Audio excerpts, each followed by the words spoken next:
Hello. आज हम बात करेंगे डायबिटीज़ के ऊपर। डायबिटीज़ के टॉपिक पर आज हम बात करेंगे। तो डायबिटीज़ जो है बहुत ही कॉमन सा टॉपिक है और बहुत ही कॉमन वर्ड है। इस टाइम पर हर किसी को डायबिटीज़ के बारे में थोड़ा बहुत कुछ ना कुछ मालूम होता है कि डायबिटीज़ क्या है। और सिंपल लैंग्वेज में लोग कह लेते हैं कि दैट हमें शुगर है। सिंपल लैंग्वेज में कहा जाता है कि दैट हमें शुगर है। तो डायबिटीज़ क्या होता है और क्या इसके कॉजेज़ होते हैं, क्या इसके साइन एंड सिम्टम्स होते हैं और क्या इससे रिलेटेड कॉम्प्लिकेशंस होती हैं, वो हम आज इस टॉपिक में देखेंगे, इस टॉपिक में पढ़ेंगे, कवर अप करेंगे। Just a little bit overview है ये, इतना डिटेल नहीं है। डिटेल के लिए हम नेक्स्ट वीडियो में बनाऊंगी, तो डिटेल में मैं उसमें डिस्क्राइब करूँगी डायबिटीज़ के टाइप्स के बारे में, डायबिटीज़ क्या होता है, डायबिटीज़ की हिस्ट्री, रिसर्च क्या था, इन सब चीज़ों के बारे में। फिलहाल हम अभी एक ओवरव्यू देखेंगे कि डायबिटीज़ क्या होता है, कैसे होता है, कितने टाइप्स का होता है, क्या साइन एंड सिम्टम्स इसमें देखे जाते हैं एंड क्या क्या कॉम्प्लिकेशंस इसमें देखी जाती हैं। तो स्टार्ट करते हैं हम इंट्रोडक्शन से कि डायबिटीज़ क्या है। तो diabetes mellitus is a disorder that affect the body's ability to make और यूज़ इंसुलिन। यानी कि डायबिटीज़ जो होता है वो एक टाइप का क्या है, डिसऑर्डर है, जिसमें कि जो बॉडी की इंसुलिन बनाने की और यूज़ करने की जो एबिलिटी होती है वो अफेक्ट हो जाती है। ठीक है। डायबिटीज एक क्या है, डायबिटीज एक डिसऑर्डर है जिसमें क्या हो रहा है, बॉडी की जो इंसुलिन बनाने की और इंसुलिन को यूज़ करने की जो एबिलिटी है वो अफेक्ट हो जाती है। ठीक, ये तो इसकी डेफिनेशन हो गया। अब आप बात करते हैं कि WHO ने इसका डेफिनेशन क्या दिया, WHO डायबिटीज़ को कैसे डिफाइन करता है वो हम देख लेते हैं। WHO के अकॉर्डिंग डायबिटीज मेलाइटिस जो है वो एक टाइप का हेट्रोजीनियस मेटाबॉलिक डिसऑर्डर है। ठीक है। और इसका एक कॉमन फीचर क्या है, क्रॉनिक हाइपरग्लाइसीमिया। अब हाइपरग्लाइसीमिया क्या होता है, जब ब्लड ग्लूकोज का लेवल हाई रहता है तो उस कंडीशन को हम हाइपरग्लाइसीमिया कहते हैं। और क्रॉनिक यानी कि जब काफी लंबे समय से ब्लड ग्लूकोज का लेवल हाई देखा जा रहा है तो उस पूरी कंडीशन को हम क्या कह रहे हैं, क्रॉनिक हाइपरग्लाइसीमिया कहते हैं।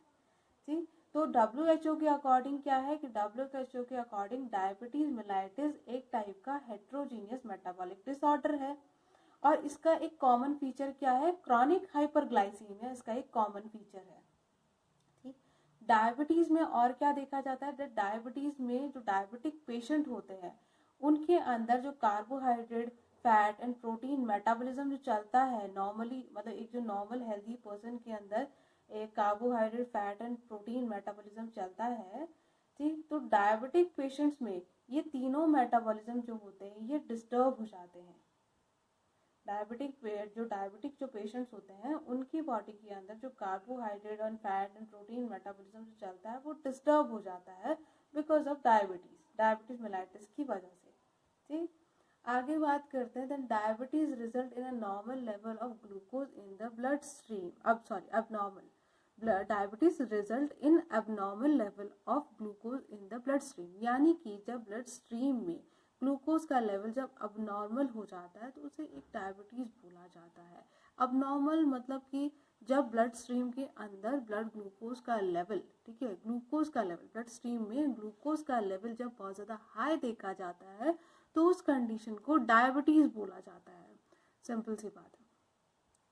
अब अगर देखें हम कि डायबिटीज, अब किसी पर्सन को काफ़ी लंबे टाइम से अगर डायबिटीज़ है तो उस पर्सन के अंदर और भी कई सारी कॉम्प्लिकेशंस आ जाती है, लाइक हार्ट डिजीज हो जाती है पर्सन को, या ब्रेन जो होता है वो डैमेज होने लगता है। इसी तरीके की अदर काफ़ी सारी कॉम्प्लिकेशंस होनी स्टार्ट हो जाती है।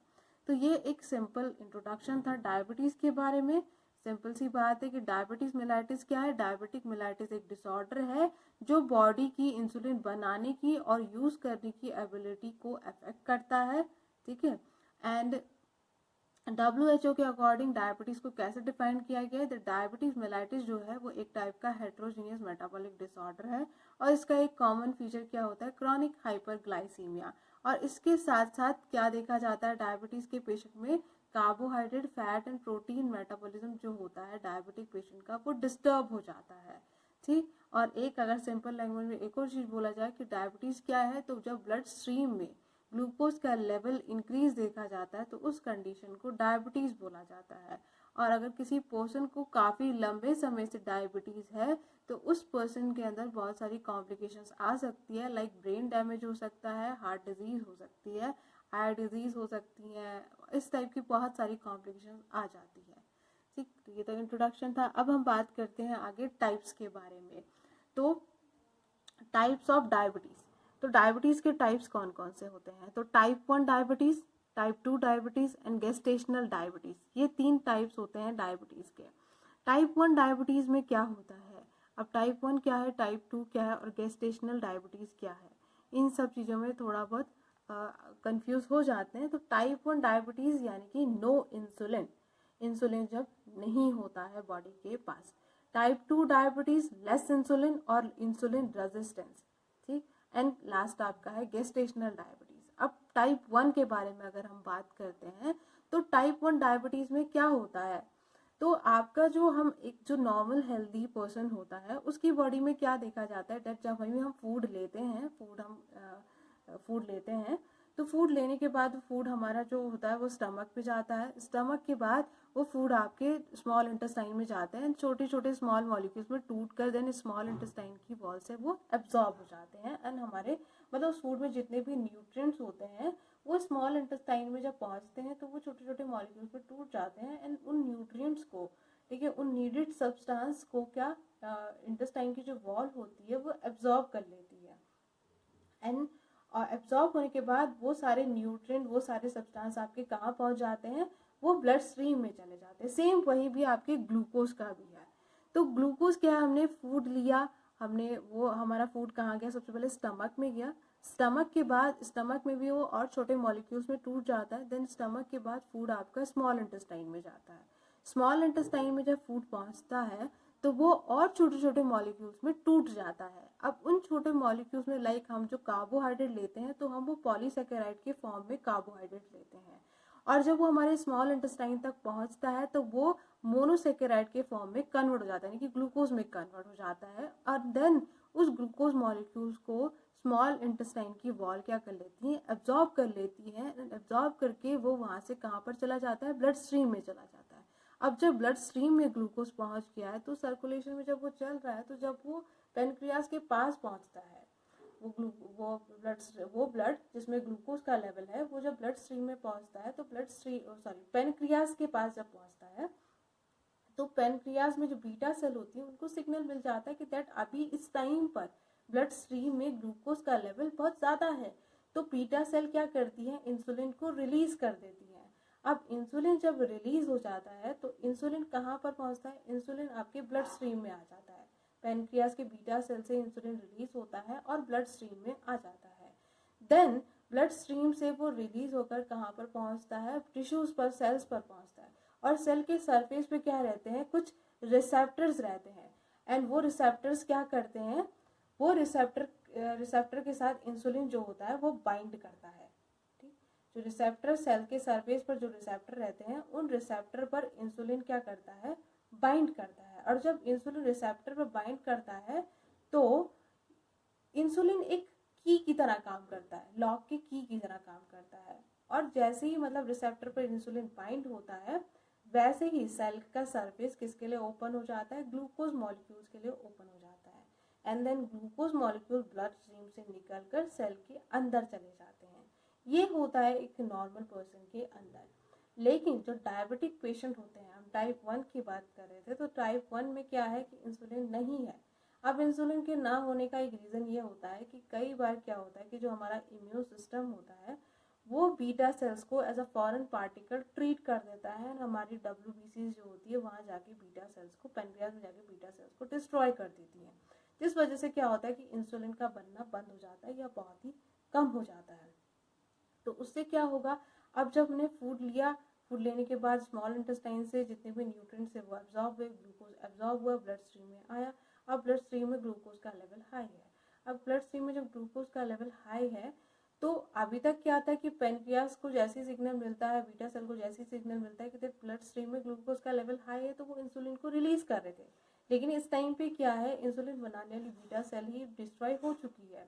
तो उनको सिग्नल पहुंच भी रहा है कि दैट ब्लड स्ट्रीम में क्या है, ग्लूकोज का लेवल हाई है, लेकिन उनके पास इंसुलिन नहीं है।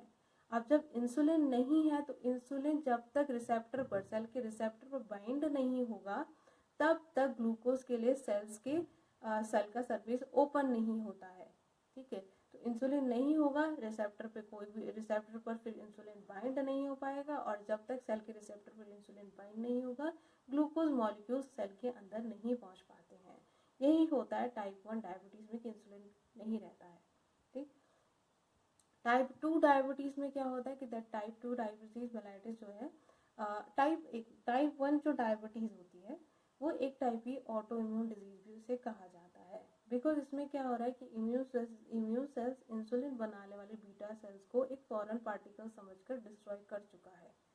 ठीक, इसीलिए इसको ऑटो इम्यून डिजीज भी बोला जाता है। टाइप 2 डायबिटीज की अगर हम बात करते हैं तो टाइप 2 डायबिटीज जो आपका होता है इसमें लेस इंसुलिन या फिर इंसुलिन रेजिस्टेंस देखा जाता है। लेस इंसुलिन में क्या होता है कि पेनक्रियास जो होता है वो इंसुलिन बनाना कम कर देता है। और दूसरी कंडीशन टाइप 2 में क्या देखा जाता है कि जो रिसेप्टर होते हैं, सेल के जो रिसेप्टर होते हैं जिस पर इंसुलिन ने बाइंड करना था, वो रिसेप्टर डिस्ट्रॉय हो जाते हैं या रेजिस्ट होते हैं, यानी कि वो बाइंड नहीं करते हैं या तो वो डिस्ट्रॉय हो जाते हैं। ठीक, अब रिसेप्टर पर जब तक इंसुलिन बाइंड नहीं करेगा तब तक ग्लूकोज मॉलिक्यूल्स के लिए सेल का सरफेस ओपन नहीं होगा और ग्लूकोज मॉलिक्यूल सेल के अंदर नहीं जा पाएंगे। ठीक, तो ये आपका टाइप 2 में होता है कि लेस इंसुलिन कम है तो वो कम बाइंड होंगी, तो डोर भी जो होंगे सेल के जो सरफेस है वो भी बहुत ही कम अमाउंट में ग्लूकोज के लिए ओपन होगा। और इंसुलिन रेजिस्टेंस यानी कि सेल के सरफेस पर जो रिसेप्टर थे वो इंसुलिन के साथ बाइंड नहीं कर पा रहे हैं, तो क्या होगा, तभी भी सेल का सरफेस ओपन नहीं होगा ग्लूकोज मॉलिक्यूल के लिए और ग्लूकोज मॉलिक्यूल सेल के अंदर नहीं जा पाएंगे, वो आपके ब्लड स्ट्रीम में ही रह जाएंगे। और जैसे ही आप फिर से खाना खाओगे फिर यही होगा, ग्लूकोज लेवल ब्लड स्ट्रीम में बढ़ता रहेगा, सेल के अंदर वो एंटर नहीं हो पा रहा है बिकॉज इंसुलिन है ही नहीं, या फिर इंसुलिन है तो वो रिसेप्टर के साथ बाइंड नहीं कर पा रही है, जिसका रिजल्ट क्या हो रहा है कि ग्लूकोज मॉलिक्यूल्स के लिए सेल का सरफेस ओपन नहीं हो रहा है। ठीक, थर्ड आपका आ जाता है गेस्टेशनल डायबिटीज। तो गेस्टेशनल डायबिटीज एक टाइप की ऐसी डायबिटिक कंडीशन होती है जो प्रेगनेंसी में देखी जाती है। लाइक जब कोई भी मदर जब प्रेग्नेंट होती है तो ट्राई सेमेस्टर यानी कि लास्ट 3 मंथ जो होते हैं, 7th 8th and 9th months जो होते हैं, उस टाइम पर ये कंडीशन ज़्यादा देखी जाती है गेस्टेशनल डायबिटीज़ की। और जैसी डिलीवरी हो जाती है उसके बाद जो होता है ब्लड ग्लूकोज का लेवल, मतलब मदर का जो ब्लड ग्लूकोज लेवल होता है वो नॉर्मल हो जाता है। ठीक है, गेस्टेशनल डायबिटीज़ यानी कि जो प्रेगनेंसी का पीरियड होता है उस टाइम पर कई वुमेन्स के अंदर ब्लड ग्लूकोज लेवल इंक्रीज हो जाता है, जबकि पहले तक उन्हें किसी टाइप की कोई डायबिटीज़ नहीं थी, लेकिन जैसे ही वो कंसीव करते हैं, कंसीव करने के बाद उनके ब्लड ग्लूकोज लेवल जो होता है वो इंक्रीज देखा जाता है, और जैसे ही डिलीवरी होती है ब्लड ग्लूकोज लेवल भी बिल्कुल नॉर्मल हो जाता है, तो उसे हम क्या कहते हैं, गेस्टेशनल डायबिटीज़ उसे कहा जाता है। लेकिन गेस्टेशनल डायबिटीज़ वाली जो वुमेन्स होती हैं जिनको गेस्टेशनल डायबिटीज़ हुआ हो, उनके अंदर टाइप 2 डायबिटीज़ होने के रिस्क जो होते हैं वो ज़्यादा रहते हैं एज़ कम्पेयर टू एक नॉर्मल प्रेग्नेंट वूमन के। ठीक, और जो बेबी भी इस टाइम पर जिस बेबी का इस टाइम पर बर्थ होता है तो उस बेबी के अंदर भी टाइप 2 डायबिटीज़ के होने के चांसेस थोड़ा सा ज़्यादा रहते हैं as compare to normal baby. ठीक, तो ये आपके 3 टाइप के हो गए हैं डायबिटीज़। अब नेक्स्ट हम बात करते हैं साइन एंड सिम्टम्स के बारे में। तो डायबिटीज़ में क्या क्या साइन एंड सिम्टम्स जो देखे जाते हैं, तो पहला फ्रीक्वेंट यूरिनेशन, यानी कि बहुत ज़्यादा यूरिनेशन, मतलब कंटिन्यूसली लाइक 1 आवर में जाना, हाफ एन आवर में जाना, फिर हाफ एन में जाना है, वॉशरूम यूज़ करना बार बार, तो यूरिनेशन बहुत ज़्यादा हो जाता है, डायबिटिक के पेशेंट में देखा जाता है। उसके बाद ब्लरी विजन, यानी कि विजन जो होता है हमें थोड़ा दिखने में ब्लर दिखाई देता है, जो डायबिटिक पेशेंट होते हैं उन्हें थोड़ा सा ब्लर दिखाई देने लगता है, जब काफ़ी टाइम से अगर किसी पर्सन को डायबिटीज़ है, क्रॉनिक डायबिटिक का जो पेशेंट होते हैं उनमें उन्हें थोड़ा सा ब्लर दिखाई देने लगता है। दूसरा इंक्रीज हंगर, और भूख बहुत ज़्यादा बढ़ जाती है। एक्सेसिव थर्स्टी, यानी कि बहुत ज़्यादा प्यास लगती है। एक्सट्रीमली फटीग, बहुत ज़्यादा थकान लगती है। वेट लॉस होने लगता है बहुत ज़्यादा। Feeling of pin and needle in the feet, यानी कि जो पैर होते हैं पैर में चुभन होना स्टार्ट हो जाती है, नमनेस आ जाती है।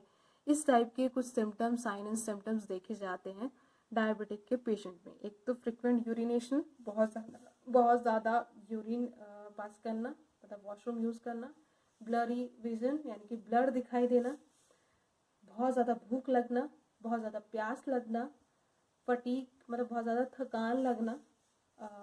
कई बार जब बहुत ज़्यादा ही ग्लूकोज लेवल हो जाता है तो कई बार पेशेंट को बहुत ज़्यादा चक्कर भी आ जाता है, फेंट भी हो जाता है पेशेंट। एंड वेट लॉस होना, बहुत ज़्यादा वेट लॉस होने लगता है और पैरों में ऐसा लगता है निडल जैसे चुबाई जाती हैं, लाइक पिन चुबाई जाती है, उस टाइप का फीलिंग होता है। एंड नमनेस पैरों में आ जाती है। इस टाइप के सिम्टम्स देखे जाते हैं डायबिटिक पेशेंट्स के अंदर। अगर हम कॉम्प्लिकेशंस की बात करते हैं तो डायबिटिक जो पेशेंट्स होते हैं उनमें कई टाइप की कॉम्प्लिकेशंस देखी जाती है। लाइक सबसे पहले अगर हम बात करें तो कार्डियक प्रॉब्लम, जो डायबिटिक पेशेंट होते हैं उनमें कार्डियक प्रॉब्लम ज़्यादा देखी जाती है as compare to normal healthy person के। उनमें लाइक जो भी डायबिटिक पेशेंट जो होते हैं उनमें लिपिड प्रोफाइल लेवल जो होता है वो डिस्टर्ब रहता है एक हेल्दी पर्सन के कंपैरिजन में। जो मोस्टली जो भी डायबिटिक पेशेंट होते हैं ज़्यादातर उनमें जो ट्राइग्लिसराइड का लेवल जो होता है वो इंक्रीज देखा जाता है। इसके और मतलब उनको कार्डियक प्रॉब्लम होने के चांसेस ज़्यादा रहते हैं जो डायबिटिक पेशेंट्स होते हैं। इसके अलावा फूड डायबिटिक भी कॉम्प्लिकेशंस देखी जाती हैं। इसके अलावा जो डायबिटिक पेशेंट्स होते हैं उनमें किडनी डिजीज़ भी देखी जाती हैं और रिड्यूस ब्लड फ्लो भी देखा जाता है। डायबिटिक न्यूरोपैथी कंडीशन भी देखी जाती है। विज़न जो होता है, आई विज़न जो होता है डायबिटिक पेशेंट्स में बहुत ही ज़्यादा वीक होने लगता है। ब्रेन डैमेज होने लगता है बिकॉज ब्रेन को प्रॉपर फ्यूल नहीं मिल पाता है काम करने के लिए, तो उस वजह से जो होता है ब्रेन जो होता है वो डैमेज होने लगता है। तो इस टाइप की कई कॉम्प्लिकेशंस देखी जाती हैं एक डायबिटिक पेशेंट्स के अंदर। Thank you. आज के लिए इतना ही डायबिटीज़ के बारे में, फिर इसके बाद डिटेल में हम डायबिटीज़ के बारे में आगे के लेक्चर्स में पढ़ेंगे।